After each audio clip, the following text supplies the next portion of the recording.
got too many things to do right now. Say I don't know what you want, baby girl, come on now. Don't get turned. What's happening, man? Say, man, Dollar, man, we back with another one. Say, man, hey, man, say, man, we got Lil Durk. The real story behind Lil Durk, the real story behind the voice of the streets.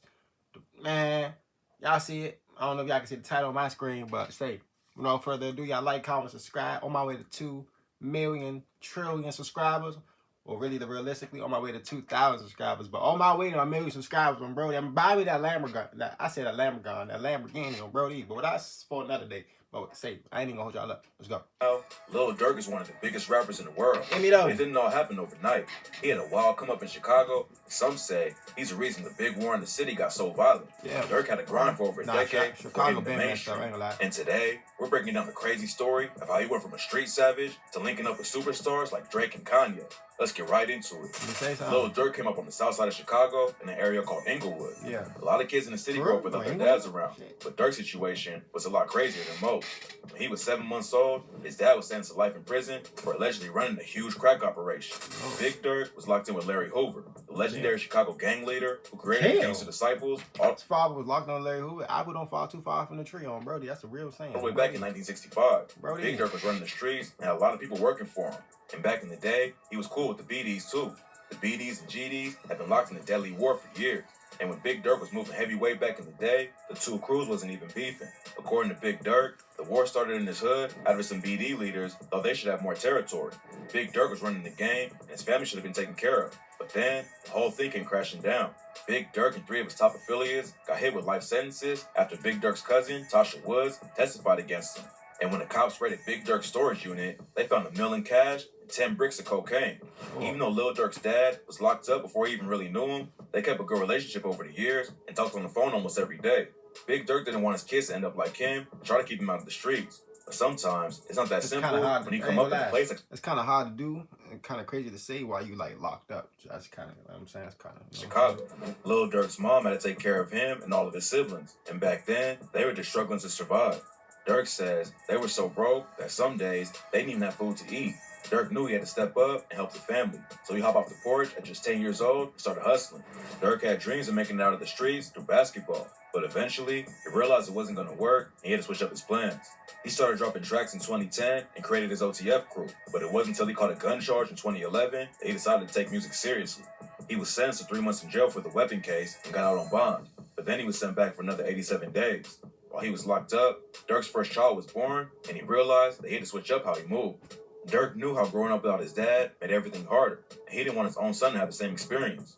In the interview, he said, "What really broke it down was I had my son while I was locked up, so that really affected me.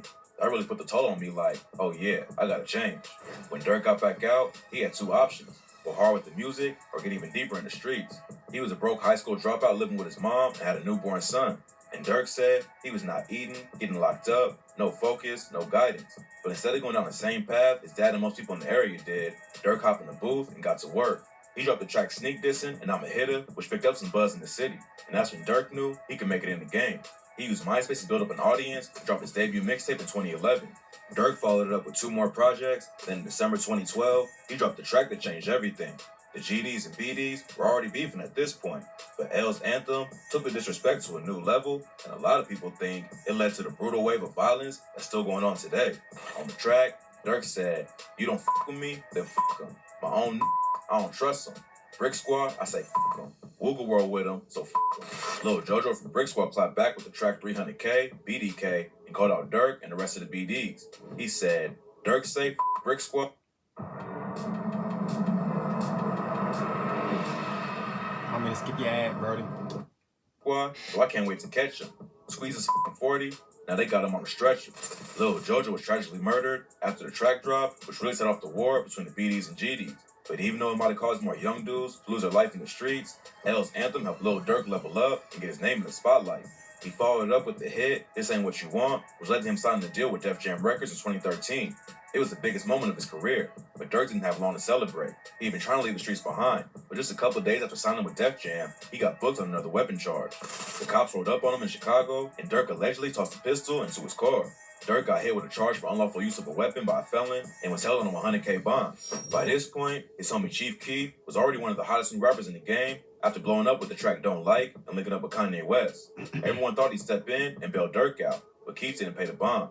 Keith leaving Durk behind caused a split that would last a few years, but Durk kept it pushing and stayed focused on his own career.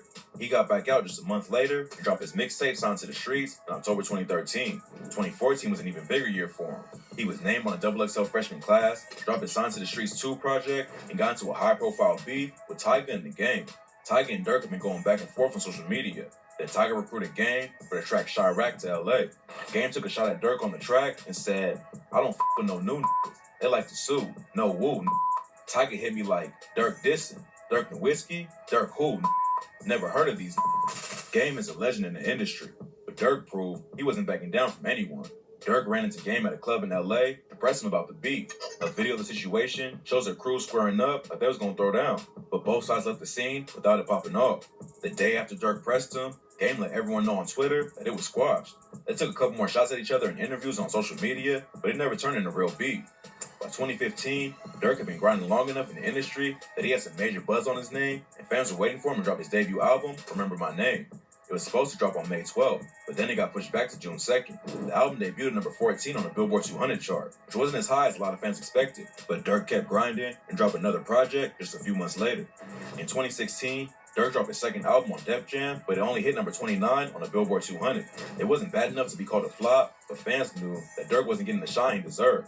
That same year, OTF took a hit after Tay 600 was accused of working with the cops against Rondo No. 9, C-Day, and D-Rose 600 in their murder trials.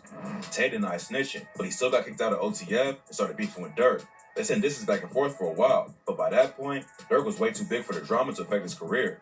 In 2017, he proved he was still hungry and wanted to reach the top of the rap game.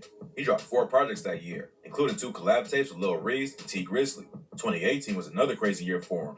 Durk dropped his 12th mixtape and announced that he had left Def Jam Records. That same year, he started putting a bigger focus on pushing OTF, and the crew dropped 2 collab tapes. Durk and OTF got even more shine when King Von joined the group and popped off with the track Crazy Story. Von and Durk linking up in the rap game was a huge win for both of them. They was both running up numbers like crazy, and the whole OTF wave was taking over the industry. 2019 was a massive year for Durk and Von, and in 2020, Durk finally broke out into the mainstream.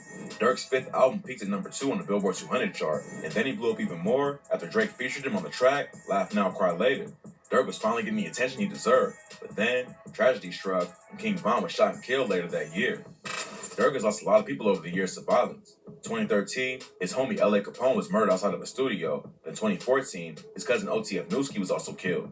A year later, his manager Chino Dollar was murdered after leaving a meeting about anti-violence initiatives. Von's death had a major impact on Durk. They were real close and were also fighting an attempted murder charge together. Back in 2019, they were both booked for allegedly robbing and shooting a dude in Atlanta. But Von died before the case went to trial, and Durk's charges were dropped back in October. King Von was killed by Quando Rondo's homie Lil Tim, and the situation caused a tense beef between Durk and NBA YoungBoy that's still going on today. 2021 was another wild and tragic year for Durk. He dropped another OTF tape and a collab project with Lil Baby. But then, his brother D-Thing was murdered outside of a nightclub in Chicago. Just a few months after D-Thing died, Durk and his girlfriend almost got taken out when some dudes broke into their house. They got into a shootout with the robbers, but luckily Durk and his girl both made it out of the situation alive. Lil Durk has had a wild career full of crazy highs and tragic lows, but he fought through all the struggles and became one of the biggest rappers in the industry.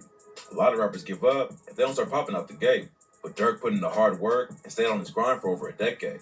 Now it's all paying off, and he's running up bigger numbers with everything he drops. Say, man, I ain't gonna lie, just me looking off that video, like, Durk, like, he really worked hard. Like, he really stood 10 on his career. So, like, that's just, you know what I'm saying, inspirational right there. I ain't gonna lie. Free Durk, you know what I mean? And yeah, hope y'all like this video. Y'all like, comment, subscribe, like, comment, subscribe. I'm on my way to 2 million subscribers. I'm on my way to 2,000 subscribers. Appreciate y'all for 1,000 plus on Brody. I'm out there, John. Y'all stay safe, man. You know what I mean? Damn. Hope. Damn. Looking wild.